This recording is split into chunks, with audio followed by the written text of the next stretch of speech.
শনিবারে ভয়াবহ অগ্নিকাণ্ডের পর গড়িয়াহাটে ঘটনাস্থলে যান সুজন চক্রবর্তী, তাকে ঘিরে চলছে বিক্ষোভ। বিস্তারিত জানবো এই মুহূর্তে আমাদের সঙ্গে রয়েছেন আমাদের প্রতিনিধি অনির্বাণ বিশ্বাস। অনির্বাণ, কারা বিক্ষোভ দেখাচ্ছেন, ঠিক কি পরিস্থিতি এখন? এখন সঙ্গে তোমরা জানিয়ে রাখি যে এখানকার যারা স্থানীয় ফুটপাতের ব্যবসায়ীরা তারাই কিন্তু মূলত বিক্ষোভ দেখাচ্ছে এবং তাদের যেটা অভিযোগ যে 96 সালে যে অপারেশন সানশাইন হয়েছিল সেই সময় গড়িয়াহাটে ফুটপাতে যে সমস্ত দোকানদাররা ছিল তাদেরকে উচ্ছেদ করার পরিকল্পনা করছে তদানীন্তন বাম সরকার।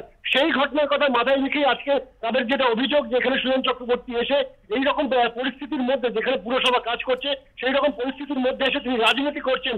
এই রাজনীতি কিন্তু গড়িয়াহাটের এই ক্ষতিগ্রস্ত মানুষগুলোর সামনে এখন করা যাবে না এবং তারই প্রতিবাদে তারা যে সুজন চক্রবর্তীকে ঘিরে ধরে বিক্ষোভ দেখায় এবং সেই ছবি আমরা দেখতে পাচ্ছি। যদিও সুজন চক্রবর্তীকে আমরা যখন জিজ্ঞাসা করেছিলাম যে এইরকম আপনি এখানে আসায় এখানে স্থানীয় যে সমস্ত ব্যবসায়ী রয়েছে তারা বিক্ষোভ করছেন তারা কি বলবেন, সেই প্রসঙ্গে তিনি জানিয়েছেন যে অনেকেরই জ্বালা যন্ত্রণা রয়েছে, তার থেকেই হয়তো বহিঃপ্রকাশিতা।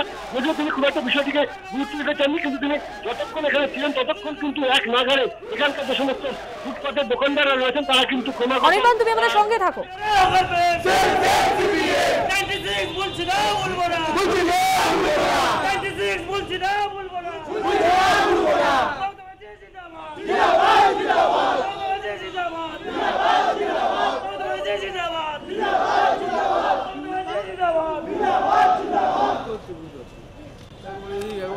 আবার আমরা কথা বলবো আমাদের প্রতিনিধি অনির্বাণ বিশ্বাসের সঙ্গে। অনির্বাণ, আমরা যে ছবি দেখতে পাচ্ছি যে সুজন চক্রবর্তী ঘটনাস্থলে যান, তাকে ঘিরে হকাররা বিক্ষোভ দেখান, তাদের কি দাবি?